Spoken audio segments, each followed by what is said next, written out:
রহস্যের জগতে আপনাকে স্বাগতম। পৃথিবীতে অনেক রহস্য আছে যার উত্তর আজও আমাদের অজানা।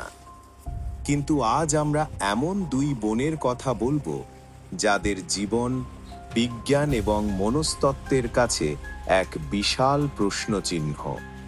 তারা ছিল যমজ, কিন্তু তারা স্বাভাবিক মানুষ ছিল না।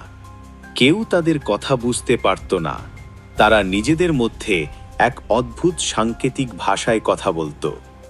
তারা সিদ্ধান্ত নিয়েছিল তাদের মধ্যে একজনকে মরতে হবে। 1963 সালে জন্ম নেওয়া জুন এবং জেনিফার গিবন্স। তারা ছোটবেলা থেকেই বাইরের জগতের সাথে সম্পর্ক ছিন্ন করে নিজেদের মধ্যে এক কল্পনার জগৎ তৈরি করেছিল। তারা সেই জগতের রাজা এবং রানী ছিল। তাদের এই একাকিত্ব ধীরে ধীরে ভয়াবহ রূপে রূপ নেয়। তারা অগ্নিকাণ্ড এবং চুল মতো অপরাধে জড়িয়ে পড়ে। অবশেষে তাদের মানসিক হাসপাতালে পাঠানো হয়। সেখানেই শুরু হয় আসল রহস্য। হাসপাতালের নার্সদের মতে তারা কোনো শব্দ না করেই একে অপরের সাথে যোগাযোগ করত। তারা দাবি করেছিল তাদের মধ্যে একজনকে স্বাভাবিক জীবন পেতে হলে অন্যজনকে মরতে হবে। 1993 সালে তাদের হাসপাতালে স্থানান্তরিত সময় জেনিফার জুনকে বলেছিল, আমি মারা যাব, তুমি স্বাধীন হবে। এবং অদ্ভুতভাবে সেই দিনই কয়েক ঘন্টা পর জেনিফার মারা যায়।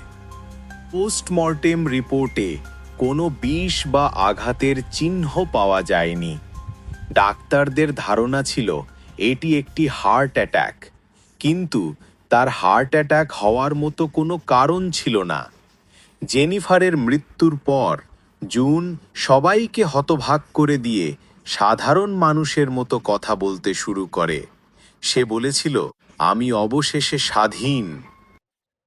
আজও আমরা জানি না জেনিফার কেন মারা গেল। তাদের মধ্যে কি চুক্তি হয়েছিল?